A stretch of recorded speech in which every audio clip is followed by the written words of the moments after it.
മരിപ്പിക്കല്ലേ അല്ലാ, മുസ്ലിമാക്കി മരിപ്പിക്കണേ അല്ലാ. മഹാനായ ഇബ്രാഹിം നബി ചോദിച്ച ദുആയാണ് റബ്ബനാ വജഅൽനാ മുസ്ലിമൈനി ലക. അല്ലാഹുവേ, ഞങ്ങളെ നീ മുസ്ലിമാക്കണേ, പഠിച്ചവനെ നിന്നെ അനുസരിക്കുന്നവരാക്കണേ അല്ലാ. ഞങ്ങളെ മാത്രം മുസ്ലിമാക്കിയാൽ പോരാ, ഉപ്പയും ഉമ്മയും മുസ്ലിമായാൽ പോരാ. വജഅൽനാ വമിൻ ദുർരിയതിനാ ഉമ്മതൻ മുസ്ലിമതൻ ലക. ഞങ്ങളുടെ മക്കളെ നീ മുസ്ലിമാക്കണേ അല്ലാ, ഞങ്ങളുടെ മക്കളെ നീ മുസ്ലിമാക്കണേ അല്ലാ. ഏറ്റവും വലിയ ദുആയാണ് ഇബ്രാഹിം നബിയുടെ ദുആയാണ്. ഇബ്രാഹിം നബി അലൈഹിസ്സലാത്തു വസ്സലാമിന്റെ ദുആ ഖുർആൻ നമ്മളെ പരിചയപ്പെടുത്തുമ്പോൾ ആ ദുആയിലെ പ്രത്യേകം ശ്രദ്ധയായി അദ്ദേഹം അല്ലാഹുവിനോട് ചോദിച്ചത്, ഞങ്ങളുടെ സന്താനങ്ങളെ നീ മുസ്ലിമാക്കണേ അല്ലാ.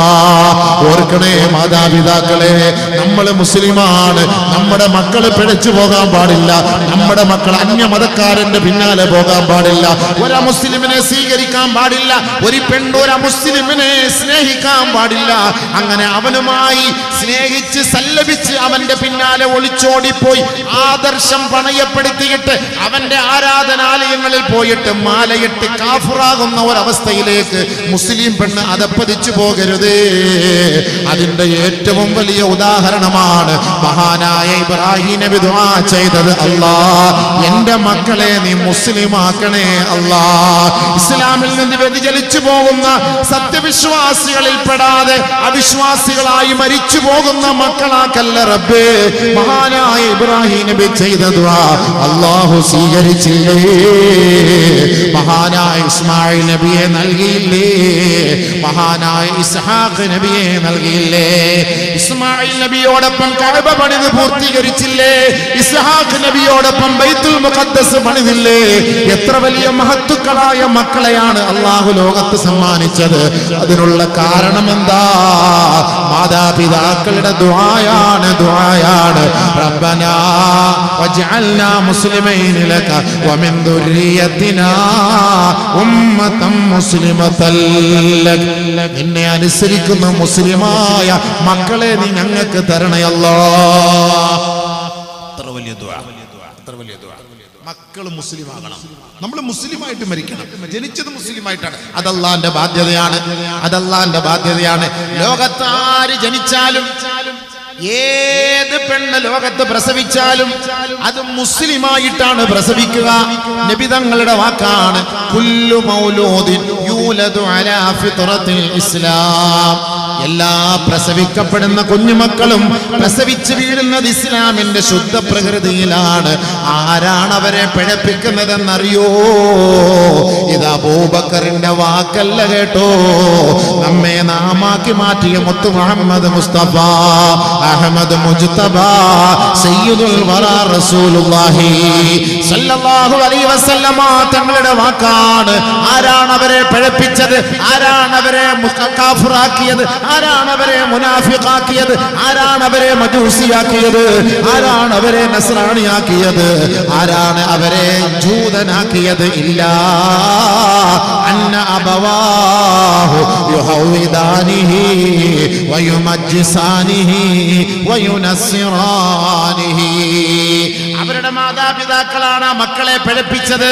അല്ലാഹുവിന്റെ റസൂലിന്റെ വാക്കാണ്, ഹബീബായ തങ്ങളുടെ വാക്കാണ്, മദീനയുടെ മണവാളന്റെ വാക്കാണ്, ആമിന അബ്ദുള്ളയുടെ പൊന്നോമനയുടെ വാക്കാണ്. ആരാണ് ആ മക്കളെ പിഴപ്പിച്ചത്? ഇല്ല, അന്ന അബവാ, അവരുടെ ഉപ്പയാണ് കേട്ടോ, അവരുടെ ഉമ്മയാണ് കേട്ടോ. ആ മക്കളെ പിഴപ്പിച്ചത് ഉപ്പയും ഉമ്മയുമാണെന്ന് ഹബീബായ റസൂലുള്ളാഹി. അതുകൊണ്ട് തന്നെയാണ് പ്രവാചകന്മാർ ദുആ ചെയ്തത്, അല്ലാഹുവേ തവഫനി മുസ്ലിമാ വഅൽഹിഖ്നി ബിസ്സാലിഹീൻ. മഹാനായ യൂസുഫ് നബി അലൈഹിസ്സലാത്തു വസ്സലാം പരിശുദ്ധമായ മിസ്റിന്റെ ചെങ്കോല് പിടിച്ച വ്യക്തിയല്ലേ? അധികാരത്തിന്റെ സോപാനത്തിൽ വിരാജിച്ച യൂസുഫ് നബി അലൈഹിസ്സലാത്തു വസ്സലാമിന് അല്ലാഹു തആല മിസ്റിന്റെ കൊട്ടാരം നൽകിയില്ലേ? അതിന്റെ താക്കോല് നൽകിയില്ലേ? അധികാരത്തിന്റെ കസേരയിൽ വിരാജിക്കാൻ അല്ലാഹു ഭാഗ്യം നൽകിയില്ലേ? ഈ ലോകത്തിന്റെ ഏത് മുക്കിലും കോണിലും ആകട്ടെ, ആര് സ്വപ്നം കണ്ടാലും ആ സ്വപ്നത്തെ നല്ല നിലയിൽ വ്യാഖ്യാനിക്കാനുള്ള കഴിവ് നൽകിയില്ലേ? ആ മഹാനായ യൂസുഫ് നബി അലൈഹിസ്സലാത്തു വസ്സലാം സൗന്ദര്യത്തിന്റെ ഉടമയാ. യൂസുഫ് നബിയെ കണ്ടപ്പോ മിസ്റിലെ പെണ്ണുങ്ങൾ പോലും അത്ഭുത പരതന്ത്രരായി പോയില്ലേ? ആപ്പിൾ മുറിക്കേണ്ടതിന് പകരം തന്റെ വിരലുകൾ പോലും മുറിച്ചു മാറ്റിയെങ്കിൽ അത്രത്തോളം അനുഗ്രഹം അല്ലാഹു തആല യൂസുഫ് നബി അലൈഹിസ്സലാത്തു വസ്സലാമിന് ഈ ദുനിയാവിൽ ചെയ്തെങ്കിൽ യൂസുഫ് നബിയുടെ ദുആ എന്താണെന്നറിയോ?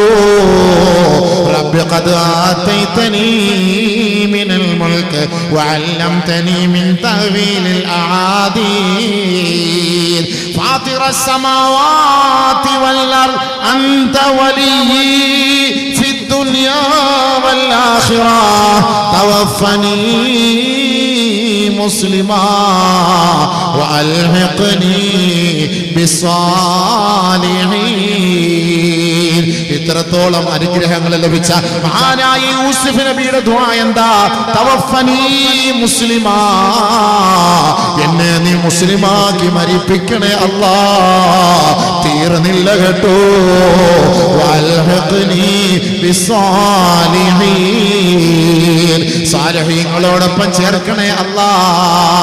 ഇസ്ലാമിൽ 4ാമത്തെ സ്ഥാനമാണ് സാലിഹീങ്ങൾക്കുള്ളത്.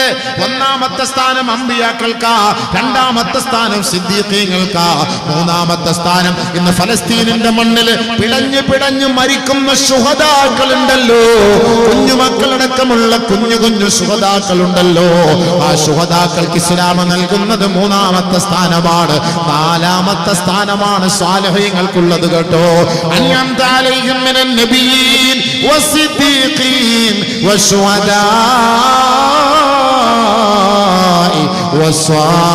വസ്സാലിഹീൻ വഹസുന ഉലൈക റഫീഖാ.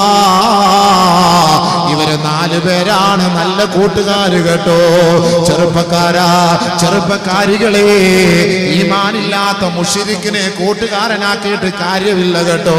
മുശ്രിക്കത്തായ പെണ്ണിനെ കൂട്ടുകാരിയാക്കിയിട്ട് കാര്യമില്ല കേട്ടോ. ഏറ്റവും നല്ല കൂട്ടുകാരൻ ആരെന്ന് ഖുർആൻ നമ്മളെ പഠിപ്പിക്കുകയാ. ഹസുന ഉലൈക റഫീഖാ. ഏറ്റവും നല്ല കൂട്ടുകാരെ കുറിച്ച് ഖുർആൻ പഠിപ്പിക്കുമ്പോ 1ാമത്തെ പട്ടികയിലെ അമ്പിയാക്കളാണ് കേട്ടോ. 2ാമത്തെ പട്ടികയിൽ സിദ്ദീഖീങ്ങളാണ് കേട്ടോ. 3ാമത്തെ പട്ടികയിൽ ശുഹദാക്കളാണ് കേട്ടോ. 4ാമത്തെ പട്ടികയിൽ സ്വാലിഹീങ്ങളാ. നമ്മുടെ ദുആ എന്താണ്? തവഫനി മുസ്ലിമാ വഅൽഹിഖ്നി ബിസ്സാലിഹീൻ.